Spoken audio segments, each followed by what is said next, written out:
So do you mind just giving me a brief kind of description of what were some of the issues you had and why did it lead you to go into the vegan diet? And then we can talk about the effects of the vegan diet.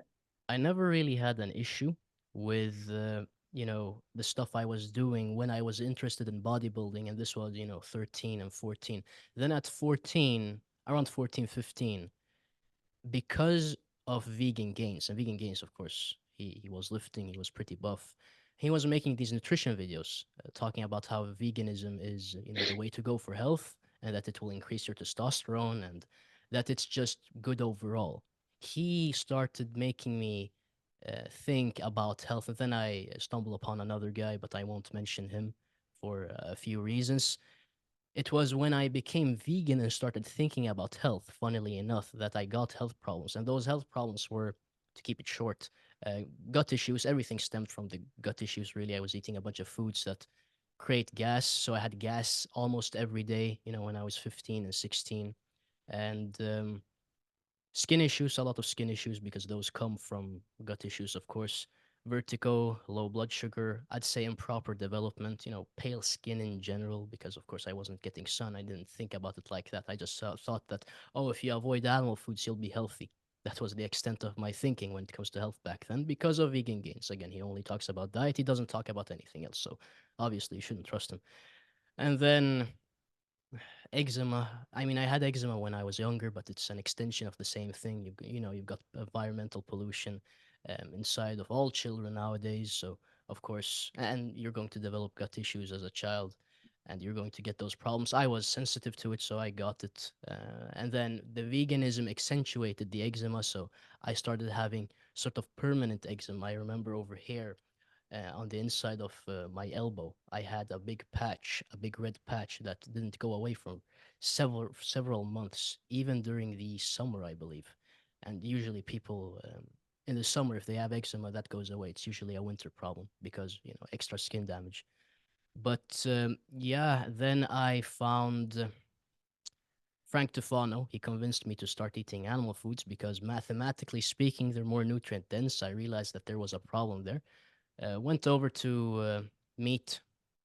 That worked great. Acne reduced. Then, because I learned about how acne medicine works, it's synthetic vitamin A. Because Frank Tufano had made a video about the fact that liver contains a bunch of vitamin A and it's natural acne medicine, I ate a bunch of liver, got rid of all the acne, and almost. Then a few months after that, I stumbled upon Aajonus Vonderplanitz, started eating raw animal foods, and I've just been eating raw meat, raw butter, raw fermented milk ever since then, trying to source these foods. Yeah, that's basically it.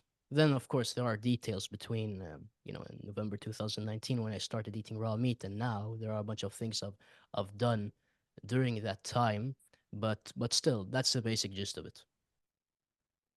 Okay, and what exactly were you eating on that vegan diet? Because I mean, it can mean a lot of different things, the vegan diet. So I'd like to know what foods do you think were causing specifically those issues with eczema and your skin issues?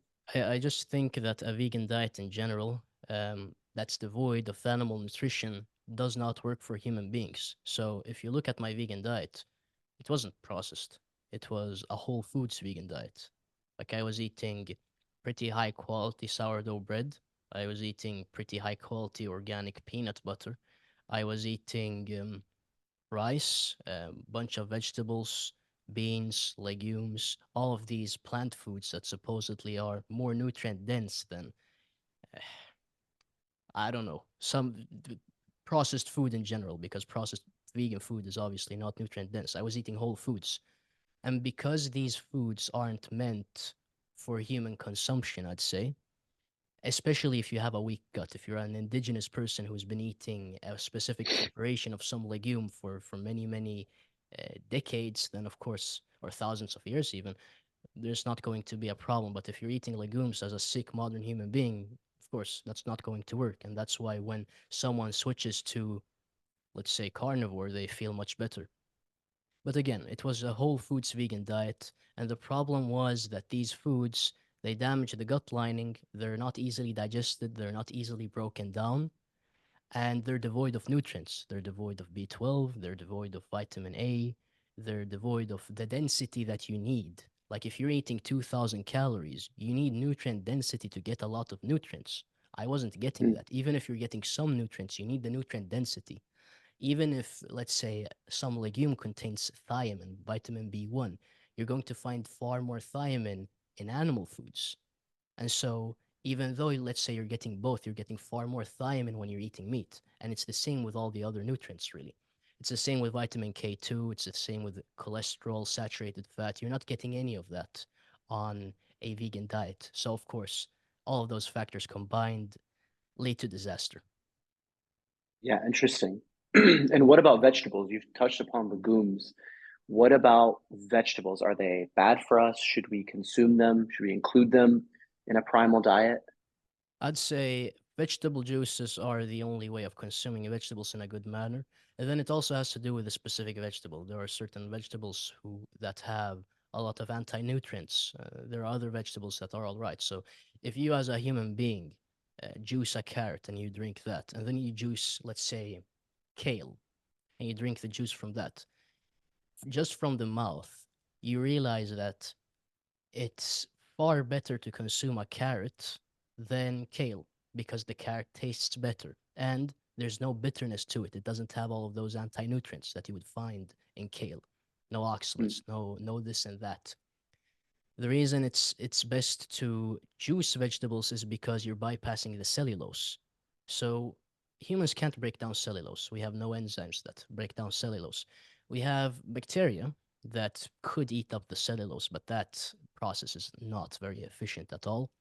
And I'd say that you have to eat a bunch of vegetables for a while to even get those bacteria to be at a place where they could start giving you a few more percentage points, so to speak. So when you juice a vegetable, you're bypassing all of the cellulose. You're just getting the cytoplasm, so to speak, and the stuff that's in the vacuole. If you look at the plant cell, that is, you're getting all of that, and you don't have to use any digestive resources to absorb that.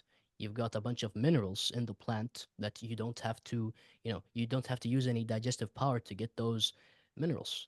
And you're also getting a bunch of good structured water. You're getting hydration too. And so, yeah, juicing vegetables is a good way to consume vegetables. You just have to be smart about the way you're picking your vegetables. And of course, in modern society, pesticides are a problem. So always pick organic. And if you can grow your vegetables and you can control for the quality of the soil, you can feed the soil with a bunch of good stuff, mineral rich stuff like manure, as an example, then you're going to get something that is far better than, you know, any vegetable you'd find in the supermarket. So then juicing itself gives you a higher yield of health in total.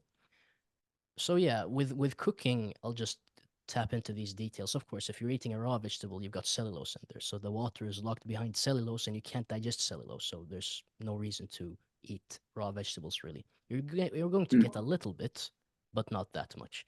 And cooked vegetables, of course, you're breaking down the walls. You're going to get something. It's going to be easier to digest, but you've got nutrient loss. Like with vitamin C, it's very sensitive to heat.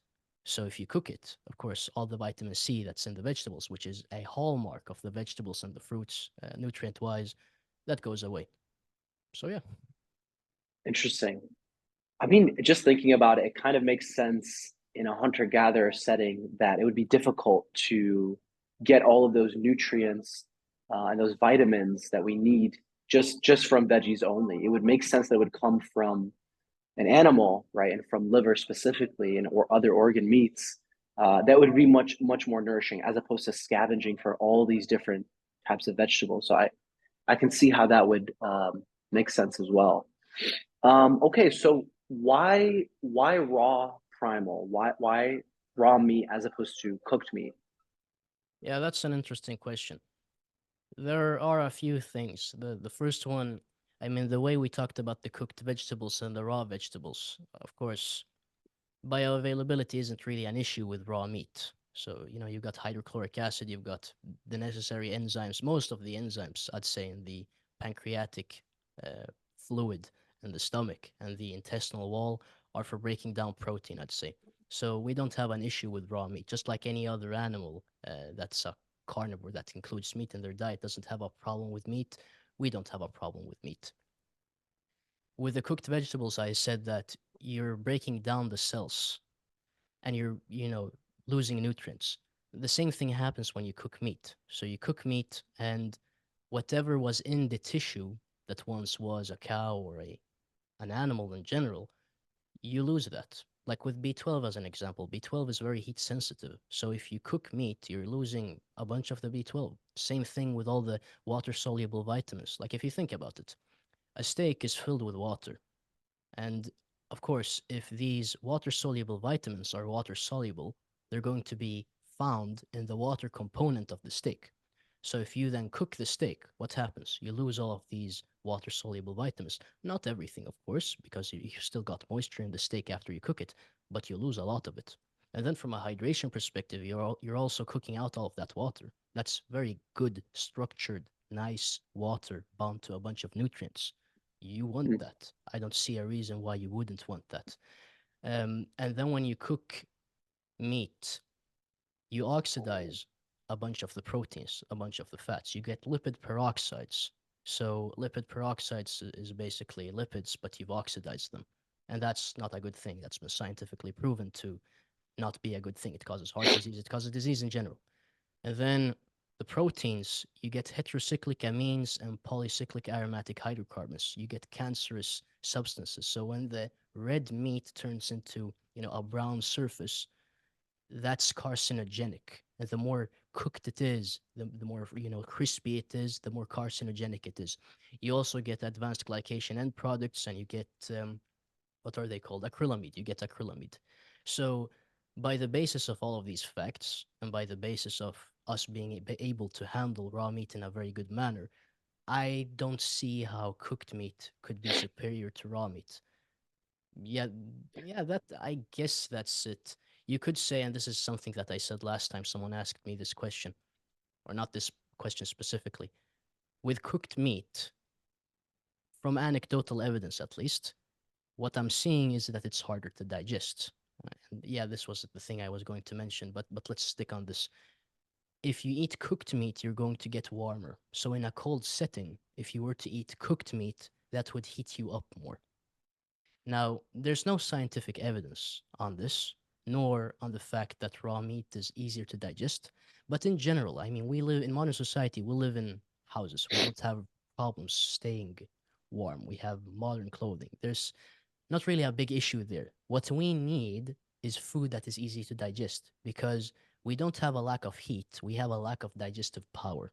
And what I'm seeing with all of these people who eat raw meat, I haven't ever stumbled upon someone who has eaten raw meat and told me that cooked meat digests in a better manner. No, everyone says that raw meat digests easier. And I believe this is because, you've got a organism that is designed to consume raw meat. Like if you look at any other animal, they're supposed to eat raw meat. It's the same with human beings. If you cook the meat and you give that to a lion, they're going to have digestive issues, of course, because you've radically changed the food that they usually eat in a certain state. It's the same thing with human beings. The way we break down meat, it's the same way lions break down meat. Of course, there are minute details, of course, but in general, all mammals, I'd say, that eat meat eat it raw, and human beings are no exception. Okay, so why have all humans, it seems, throughout all cultures, cooked meat? And I don't know if you're aware, there's this theory of the reason why we developed larger forebrains as opposed to our other primate ancestors was through the invention, not the invention, but like the control of fire. And by cooking meats and by cooking meat, it made it easier to digest. And instead of diverting so much power into that digestion, it went towards developing our forebrains. That's like a widespread common theory. What's your objection to that, or how would you, I guess, combat that view? Because Perfect, that's the reason. Yeah. a perfect question. Very good, because someone needs to hear this if they're going to be convinced about this idea. when it comes to why people cook meat nowadays, it's the same reason as to why we put herbs on the meat. It's the same reason why we put salt and pepper, and why we like going to McDonald's and why we like eating tasty food in general. It's because if someone grows up eating cooked meat and they're used to that taste and they're used to it being salted and peppered, then of course, why would they eat raw meat? It's the same with the, let's say, Inuits. If they've grown up just eating raw meat, why would they cook their meat? So I'd say it's a cultural thing. Human beings in nature, I wouldn't say that they're able to distinguish. Some might do. Some might be able to distinguish between the health effects. But in general, when you're that healthy, cooked meat isn't that detrimental, I'd say. If you're a healthy human being, cooked meat isn't very detrimental. You might get a few problems in the long run, gout being one of them. But again, if you're a healthy human being, it won't affect you that much. In modern society, however, if you're eating cooked meat, that's going to be a problem because you don't have a lot of digestive power. So that's why again, people who switch to raw meat don't have an issue. Hmm. So again, in modern society, we see this the health effects far more easily than most cultures because when you're that healthy, you don't really notice these things because you're so resilient. Then when it comes to evolution, widespread use of fire has been a thing for 125,000 years. Human beings have been, looking like me and you do approximately for 200 to 300,000 years. By the nature of that fact, it tells you that for the majority of our existence, we have eaten raw meat. That's just the way it is. Fire was important, but that's because of survival. That's because it gave us heat. Um, it allowed us to um, use the heat to build stuff too. You need heat to do certain things, like making clay pots and this and that, and um, certain ways of making weapons. It becomes easier with fire.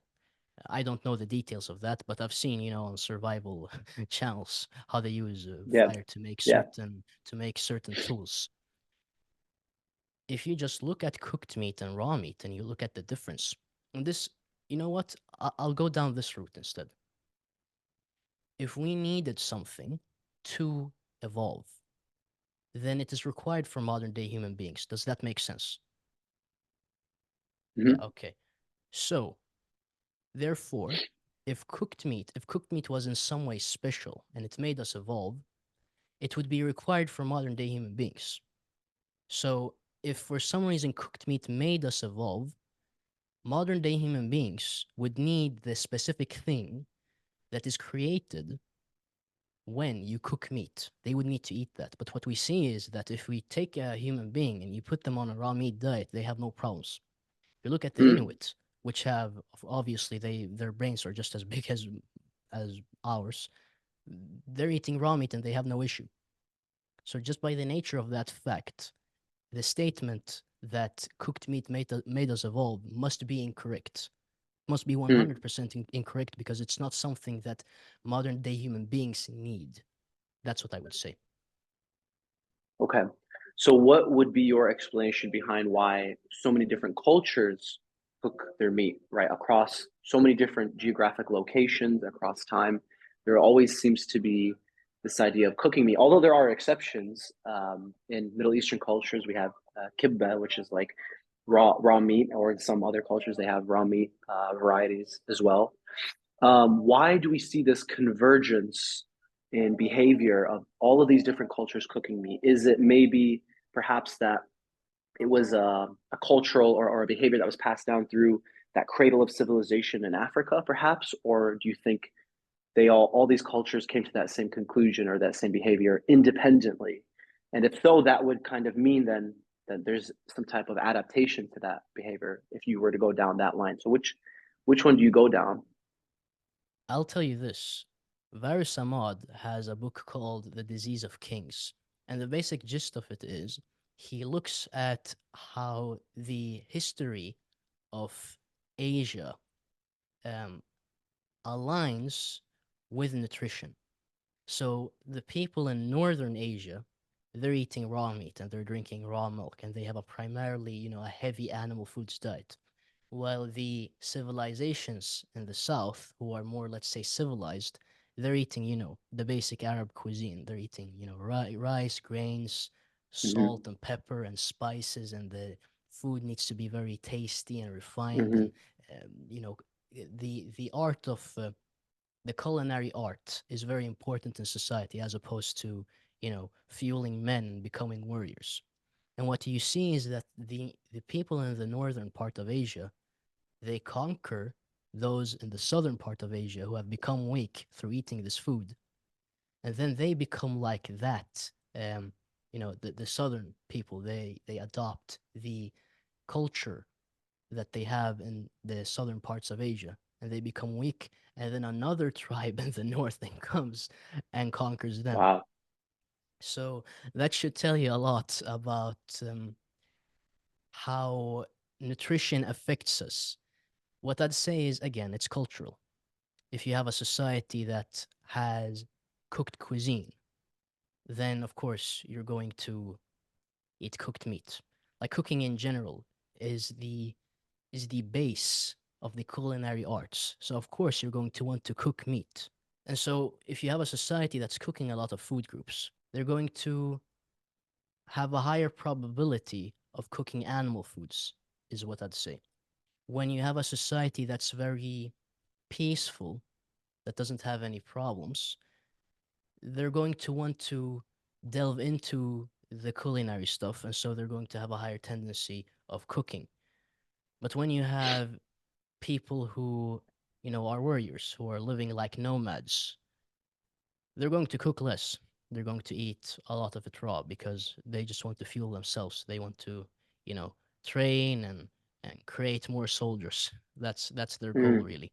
So that's what I'd say. It's 100% cultural because again, if you look at Mm. modern day Ethiopia, raw meat is a very normal thing for them. If you look at Korea or Japan, and in Korea they eat raw squid.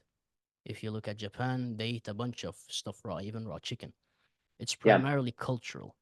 Then, when you introduce people who study nutrition, that's when you can start answering these questions. Because these societies, let's say, the raw meat eating Northern Asian people and the Southern people, they didn't have carbohydrates and fat and protein and B vitamins and vitamin K2 and vitamin D3 in their minds. We have that. They didn't think about it that way.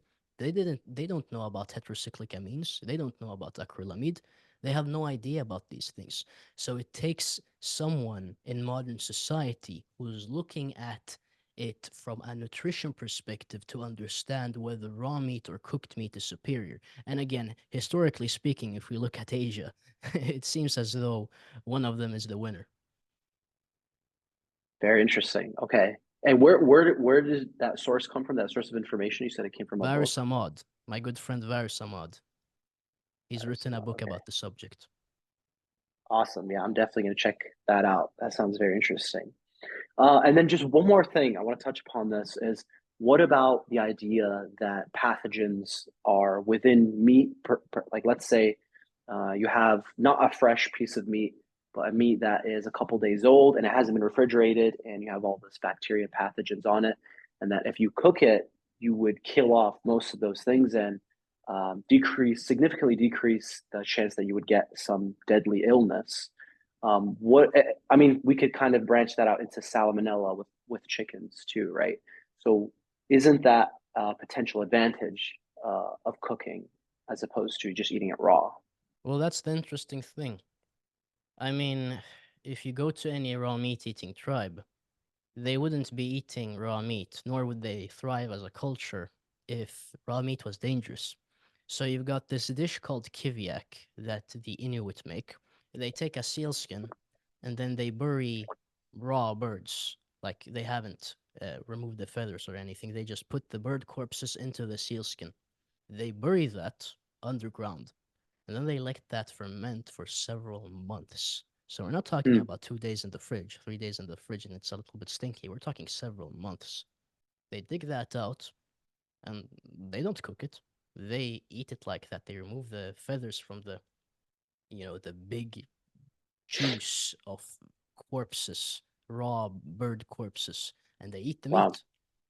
And yeah, whatever parasites or bacteria are in there are obviously not making them sick. So I'd say that bacteria are not responsible for their environment. If you have a clean environment and if the bacteria are feeding on something that is natural, that is healthy, you won't have a problem.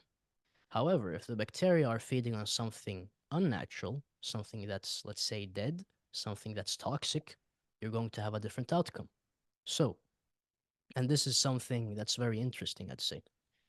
There's this very interesting post by a woman called Sandrine Perez, I believe, where she takes a bunch of different raw milk jars. You've got ultra high uh, treated milk, you've got pasteurized whole milk, you've got, all of these types of milk, and then you've got raw milk. She leaves all of these jars out in room temperature for 3 weeks.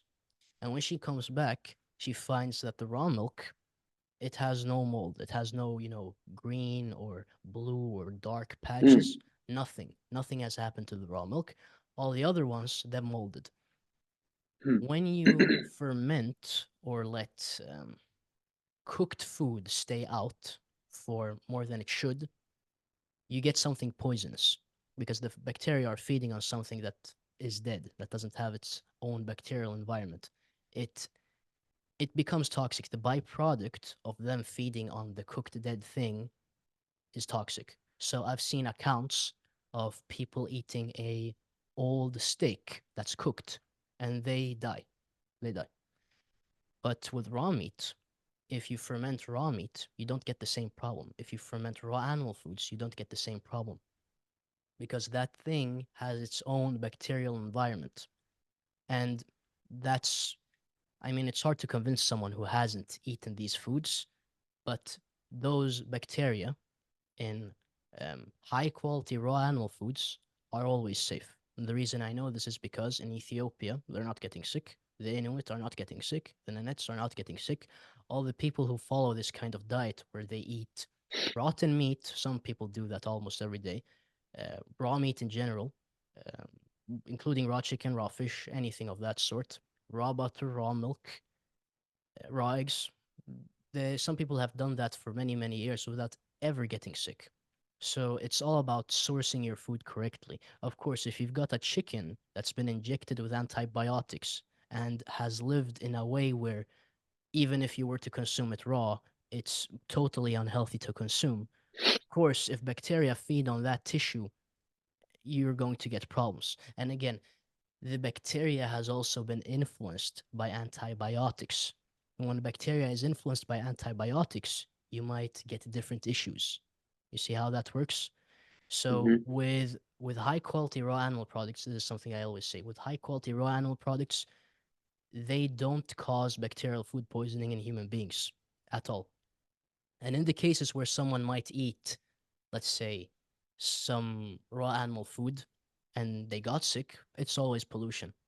It's always down to pollution. Pollution is what made the person sick, not the bacteria.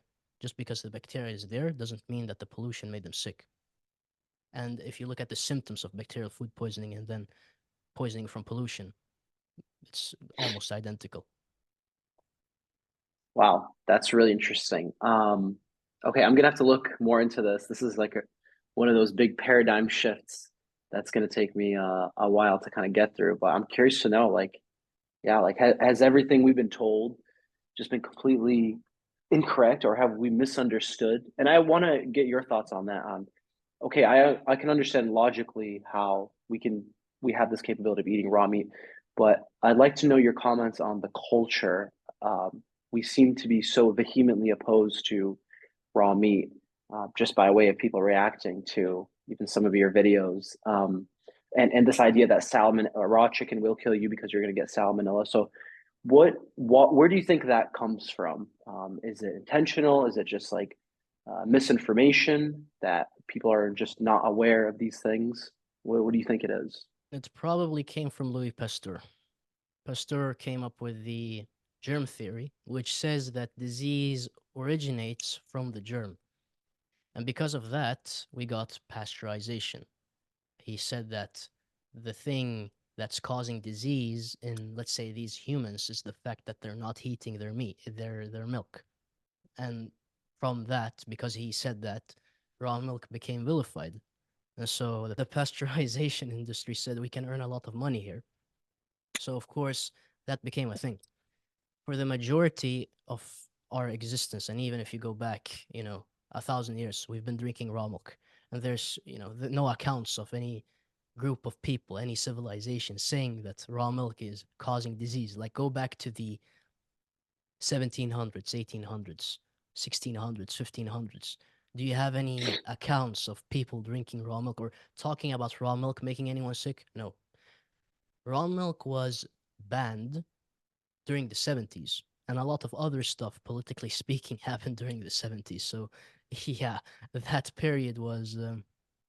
I wouldn't trust the people in power from that point until now. That's what I'm going to say.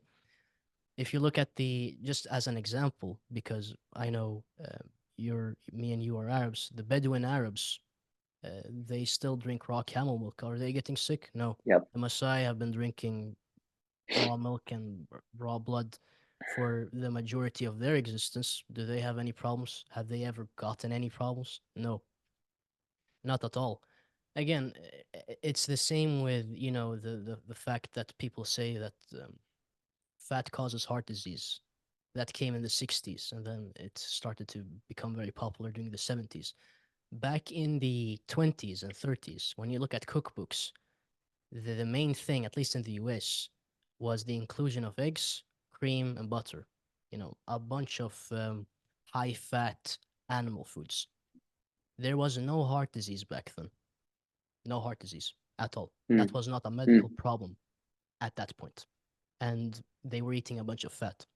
So if that fact is, completely ridiculous, or that statement that fat causes heart disease, if that's that ridiculous, then many other things are ridiculous, like high quality raw animal foods cause disease. I mean, if you look at many cultures, you look at Ethiopia, let's look at Europe, France and Germany. They eat a bunch of raw meat. It's a part of their cuisine. mm, Especially if you go 100 years back now, modernized people don't really like raw meat because it's vilified. You've got the government telling them that steak tartare can make you sick. Back then there was no such thing. They used to eat a bunch of steak tartare and they had no problems. Some people still do. Met production is still a thing in Germany where they take raw pork. So again, trichinosis, but who cares about trichinosis? They put that on bread and they eat it. A bunch of Germans still do. mm. Do they get trichinosis and die? No. A bunch of people in Germany are eating that and they get no problems. So this entire thing is just as overblown as fat causes heart disease. That's what I would say. Put it on the same level as that, and then you'll realize how ridiculous it is. Wow. Okay. And let's transition. I'd love to ask you, what does your current diet look like? What kind of things are you eating? Basically, it's it's the raw primal diet by Aajonus Vonderplanitz restricted by my food access. So, of course, if I had infinite food access, I would maybe pick other things. But what I have access to right now is what I'm eating. It's the basic gist of it is raw fermented milk, raw ground beef, raw butter, those are the main animal foods. If I could eat eggs, I would eat eggs, but I have an egg intolerance that I got from veganism. I also consume celery juice, carrot juice, beet juice, a combination of those three. But the base of it is celery juice. Very good for hydration. Very good for me specifically. It has been very good for me at least. Again, a recommendation from Aajonus Vonderplanitz. The main vegetable in his vegetable juices was celery juice. And then, do we have anything else? Sometimes I eat dates. Sometimes I eat oranges. Sometimes I eat tomatoes. I sometimes eat fruit here and there. Sometimes, very rarely, but like once every few months, I eat cooked starch. I should do it more often, maybe, but right now I don't really crave it. I only eat it when I crave it. Mm, But it does help gain weight. And what I mean by cooked starch is you take potatoes or rice. With rice, it's a little bit more complicated, but with potatoes, you boil them, then you remove the skin. You wait for them to not be too hot, and then you mix in raw butter with that. No salt, no spices, no nothing. I mix that, and then I eat that by itself. So with no meat, no vegetable juice, no this and that. Just dairy can be eaten with it, but nothing else really. I sometimes do that. That's the basic gist of my diet, I'd say. Sometimes I eat raw chicken. Oh, and recently I've been eating oysters here and there. Oysters, good for Yeah, iodine, good for DHA. DHA, So yeah, so I include oysters. Sometimes if I find good fish like cod, I include that. But tuna and the other um, deep water fishes, they're very yeah. expensive, so I try to avoid them. Yeah, that's basically it, really. Okay, so it's different than like let's say an animal-based Saladino diet where he's just eating meat, liver, and fruits and honey. Definitely. You're kind of you're adding in other things as well. You're not against vegetables, right? You're still consuming it in the form of juice, like you said, because it breaks down that cellulose. Okay, interesting. So what would you say against like Paul Saladino, let's say, where he says, "Oh, vegetables are bad for you because of defense chemicals and the high amount of oxalates." That's I'd say this, and this is, I'd say the most important thing to realize about nutrition in general. All foods, or most foods, I'd say, have positive and negative aspects. For certain people, the positive aspects outweigh the negative aspects. So I won't say that there aren't substances in celery which might not be optimal. But what I'm saying is that the net effect that I get is worth it, and that I can deal with the negatives fairly easily. Someone else might not be able to, but I can, and many people do.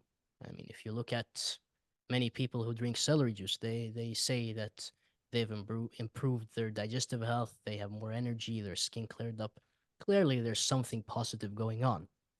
And, I don't think Paul dismisses all of this when he sees this anecdotal evidence. But my advice would be, if you're very against vegetables for some reason, if you're Paul, but let's say dogmatic, realize that there must be some positive aspect that is affecting these human beings who are experimenting on themselves with celery juice. So, again, all foods have positive and negative aspects. Tomato has it, dates also have it. And if you intelligently use vegetables and vegetable juice as medicine, I don't see a problem with it. Okay, and it seems like this guy sounds a little bit hard to pronounce his name. Aajonus Vonderplanitz. Is that how you Correct. say it? Yeah, Aajonus Okay, Vonderplanitz. Vonderplanitz. So is he your main guy, your main inspiration, let's say, in terms of health and nutrition? I'd say when it comes to nutrition, when it comes to most things, uh, I'll say this: when it comes to nutrition and when it comes to pollution avoidance, I've never found any health practitioner in history who's as accurate as him. He's the best. I haven't seen anyone's nutrition protocol replicate the results that his diet gets in human beings. And I Hmm. thought about why this was. And what I realized was that if you organically sit there with a pen and paper and you try to look at the principles of nutrition, what guides the nutrition of human beings, he got it down to a T. He didn't necessarily talk about nutrition principles openly. He didn't call them nutrition principles, but he mentioned them a lot. He mentioned cooked byproducts. He mentioned nutrient degradation. He mentioned bioavailability. He mentioned, nutrients, that you need nutrients. He mentioned digestive stress. He mentioned all of these things, really. And because his diet is the absolute best at maximizing all of those things, when we look at the food axis of modern day human beings, if we integrate those two, his nutrition principles with the access of modern day human beings. Like, um, what I mean by that, just on a side note, is not all indigenous tribes, let's say, have access to chicken eggs, but in modern society, we have far more access to chicken eggs and dairy and beef than many groups of people in history. So when you take what we have access to, the best of what we have access to, and you consume it in the best manner possible, and you have a system for how to do that, you're going to get the results that he gets in people. Was there something else you asked?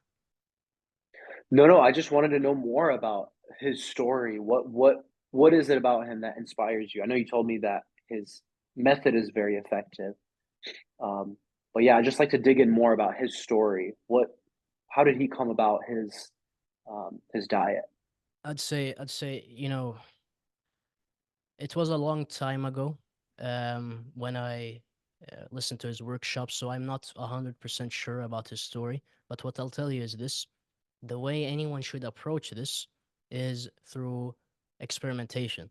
So you can't know if what Aajonus Vonderplanitz is saying is good or bad if you haven't tried it. And I didn't necessarily believe everything he was saying. I said, okay, this he is talking very positively about it, and there's an opportunity for me to discover if he's correct or not.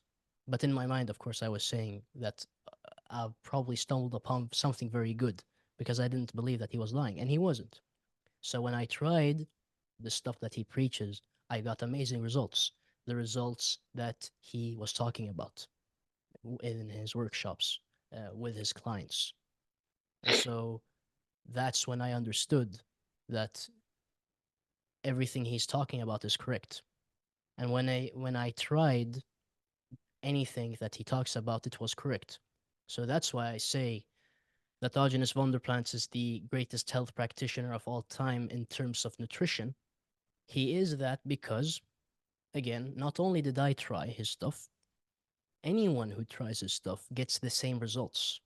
Anyone. I haven't seen a person on this diet who didn't do well. No one. And the things that the very intense protocol, the very strict protocol, the very advanced protocol that you need to really fix the negative effects of what modern society has subjected you to. I don't see any other diet, any other protocol doing that. Nutritionally, at least. Then, of course, there are other things to do outside of nutrition. Okay. And I kind of wanted to circle back. I'm really curious to ask you how did you develop that egg intolerance? How did veganism cause that? I think this is a bit controversial in this community, but I believe I'm not going to say that I'm 100% sure, but there is this basic cycle of leaky gut causing intolerances. And the way that works is you got specific, let's say, proteins in the egg. You eat the egg, that goes into your intestine, and then it passes through the intestinal lining. Now it's in the blood. Your immune system, let's say, it doesn't just deal with the stuff that's in there in the blood. It needs to get rid of the undigested food particles, right? It doesn't just deal with these undigested food particles. It remembers their structure. It remembers them. So then, if for some reason you now consume the same thing that was terrorizing your red blood cells, your body is going to start the reaction at the mouth. However, there's another aspect to this.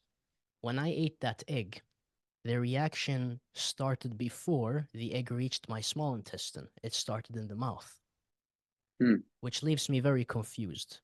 So I'd say that this system that causes intolerances and allergies, a lot of it is pollution. But in my case, I have no idea what it is. No idea, honestly speaking. It might be bacteria. It might be pollution. Who knows? It's something, and I still have it, and I can't figure out what it is. But I believe that exposure to eggs might fix it. Okay, so how do you plan on doing that? You said slowly expose yourself to eggs. Yeah, so what I've been doing is I wash my hair with eggs because not just because I have an egg intolerance, but because I found that it's a great shampoo. It really removes all the grease. It leaves your hair shiny. It's very very good for the hair. I've never found anything better. To be more specific, egg yolks because the white sucks out the fat a lot. So if you have, let's say, short hair or um, hair that's prone to frizziness, um, if you include the egg white, you might have problems. So stick to the egg yolks if you're going to try this. In the beginning, Okay, when I so tried it, my scalp got really itchy. Nowadays, my scalp isn't getting itchy. So at hmm, least when it comes to the scalp, I've sort of, stabilized there. But then, after doing this, where I stabilized my scalp, I tried eggs, but I still get the reaction. So what I think I'd have to do is I'd have to, consume an egg and then deal with the reaction like several times, which would be very painful until I can eat them. hmm, But yeah, I don't really want to do that. But maybe I'll do okay, it someday. okay. And so let's kind of go in there in that direction of shampoo. Do you use shampoo in general, like normal shampoo, or is it just like purely animal based in that domain as well? No, no. I mean, when it comes to, I mentioned pollution avoidance earlier. If you wouldn't eat shampoo, if you wouldn't take a shampoo bottle and squeeze that stuff into your mouth and then, you swallow that down to your stomach, if you wouldn't do that, then don't put it on your skin. Don't breathe that in. It's the same with perfume, with deodorant, with all of these modern products. They're all filled with carcinogens, with endocrine disruptors, with respiratory disruptors. They're filled with all of these toxins, and this is a common thing. Many organizations that care about public health sit there and talk about this. That there are a bunch of unregulated ingredients in perfume that cause cancer, that have been clinically proven to cause cancer. So I avoid all of that. Of course, I wouldn't use a normal shampoo. I use alternatives for almost everything. So yeah, it's animal based. It's plant based. Although those two words shouldn't come in conjunction because they usually refer to nutrition. But anyway, everything is natural because otherwise you're getting pollution into you, and that will set you back. Okay. And what about toothpaste? Toothpaste. Um, for me, I've noticed that I don't need any toothpaste, but you can make natural toothpaste. I'm not opposed to that. What I do is I just use a toothbrush and I just water it down. I just use water. That's it. And then I oil pull sometimes here and there. Like the optimal amount is like 2 to 3 times a week, but usually it's like as of late I haven't done it in a while. So yeah, oil pulling and just brushing. I've found that brushing is the most important thing for gum health and dental health, and that the toothpaste doesn't really do that much. Okay, interesting. How does your breath smell, or how do people like comment? I mean, I don't. That's kind of a personal question, but I mean, and the person will naturally think you're not using toothpaste. Your breath must smell Yeah, I bad know with all those foods that you're eating. Yeah. people think about it in that way, but just like there are things that we use to freshen up our breath, there are natural things to use to freshen up your breath. Mostly Mm, speaking, if I just brush my teeth and I rinse my mouth with water, like I rinse my mouth with water after every meal, that's usually enough to not mm, have stinky breath. And I've checked this. I've checked this with my parents. Like, okay, does it smell now? Okay, it doesn't smell. Does yeah. it smell now? It doesn't smell. What has caused in the past, what caused bad smell, regardless of what I did, was calculus, not just plaque, but tooth stone. The stuff that doesn't come out, the yellow stuff that doesn't come out. That causes a bad smell. But as long as you remove it, there's no issue. Then, like alternatives to things that make your breath smell good, if brushing your teeth isn't enough because you ate, rotten chicken or something, you can chew on a piece of ginger. You can, rinse your mouth with ginger juice mixed with something. You can eat an orange. You can eat or put a piece of lemon in your mouth. You can chew Mm, celery, chew a carrot, and then spit that out. All of those things will clean your teeth. So that's my mm, recommendation if you want your breath to smell good. okay. And you said something back there, oil pills? Oil Did you say pulling. oil pulling? What is that? That is when you take oil and like coconut oil or butter or beef fat, and you put that in your mouth and you don't swallow it. You keep it in Mm, your mouth. You swish it around for like 10 to 15 minutes, and that sucks up a bunch of stuff from your gums and your teeth, and it cleans you out. And then you spit that out because now you probably don't want to swallow that after it has been in your mouth for 15 minutes, clearing up all of the stuff that shouldn't be there. And there's this girl that made a post, I believe. I think it was Veronica. She said that she used to have holes in her teeth, and she did oil pulling and she removed all of them. So yeah, oil pulling wow, seems to work. that's amazing. Okay. You know, I just kind of want to make a brief comment, and then I want to keep asking you these questions. It seems like this new wave of health can only really happen through the internet, it seems, or the internet is like accelerating it at such a large pace. Just an example is what you just told me, as well as all these anecdotes from people, right? These subreddits of people where they talk about health and their results, or just these online communities. It provides a very quick way of communicating this information and knowing the results of certain things without needing centralized academia, without needing to be a professor. So, would you agree with that? I just kind of a thought I came up with. Yeah, 100%. I mean, the reason why these people like me and you exist, I guess, is because we've ran into problems. And fortunately, me and you didn't go to the doctor. I believe, at least I didn't go to the doctor for the Yeah, issues I had.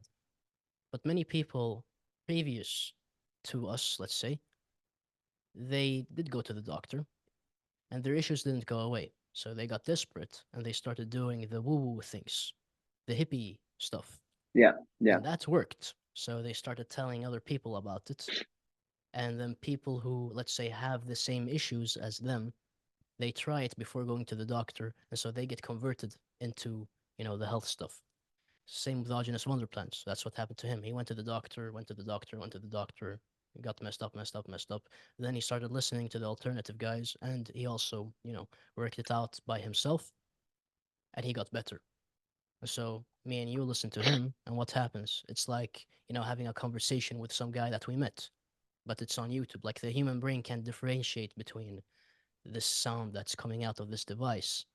Like we think when we listen to people on the internet, we visualize that as an actual person talking to us, but in reality, it's just a device. So, because humans have this amazing imagination, we're able to get affected by people that upload things to the internet. And because, people talk about these things on the internet, we stumble upon them and we start doing stuff. And what Jack Kruse calls this is decentralized medicine. That's exactly what it is. It's decentralized medicine. And what I'd say is our results are far better than what centralized medicine is giving you. And again, when these things happen, like the virus, let's say, when those things happen, the distrust increases, so to speak. You get myocarditis and this and that, cases, people dying from the shot, and people start distrusting the centralized medical establishment. So then they go to the alternative guys and they see we look much healthier than the doctors, and they start listening to us because what alternative do you have? And then again, some people go to the vegan side, some people go to the fruitarian side, some people go to the paleo side, some people go to the Saladino side, and very few people go to the Aajonus side. And so it's just up to the people who have a clear view of all of these domains to guide the people who are coming into the decentralized medicine space. But yes, you're 100% correct. The more sickness we've got in society, the more people are going to be interested in conversations like this. Okay. I'd love to continue asking you about your diet and what you think about certain metabolic states, including like ketosis, for example? Do you um, switch between being in ketosis or just like only eating fat and the meat, and then do you go into eating like other carbohydrates as well? So, what are your thoughts on, I guess, just the metabolic state of ketosis in general? I made a video called "Do Humans Need Carbohydrates?" and I had to think about this a lot. Ketosis, like that's a big subject, but I'd say that ultimately your genes matter. Like if you have Inuit genes, if you're from Greenland, you should probably not eat dates. If you ever travel to, let's say, Iraq, and they give you dates, you should probably not consume that. You should probably not go to that country because you're not designed for it. You'd probably be more healthy living where you already are. They are adapted toward eating a bunch of fats. They're very good at handling themselves in that state. While other people, let's say the Peruvian Indians, the Andean people, they eat a bunch of starch. They've been doing that for thousands of years. You should probably not put them in ketosis. They're very good at handling carbohydrates. They've got adaptations for that. And then again, if you're Andean and you live in modern society, I mean, the experiment is pretty simple. If you go into, ketosis and you feel good, sure, continue on that path. If you get problems within a year, sure, you know, don't do that. If you feel better on carbs, then eat carbs. With carbohydrates, experimentation is the most important thing. Then another thing that surprisingly I heard from Bart K is that human beings aren't supposed to be in ketosis all the time. That even if you're not eating carbohydrates, if you're just eating protein and fat, like let's say once a day, you get out of ketosis. You're not going to be in ketosis anymore because you're going to start producing glucose, I believe. You're going to get gluconeogenesis from the protein because and the fat to some Yeah. degree. And so Mhm. even if you're zero carb, you're going to get out of ketosis. Constantly being in ketosis is not a good thing because you're going to increase your cortisol. You're going to be stressed out.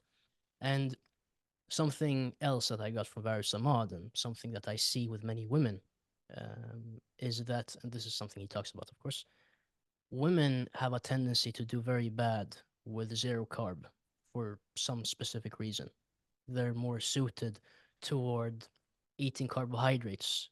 And I guess a reason as to why that is because when you combine fat and carbs, it's easier to gain weight. And they need to maintain more adipose tissue as opposed to a man.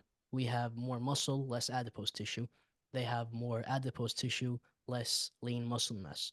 So therefore, we would do better, some of us, with zero carb, while they would do worse. So for women, I would never recommend zero carb because it seems as though any woman who goes, on a zero carb diet gets a bunch of issues. Then if the other thing is if you're trying to gain weight, zero carb is a bad idea.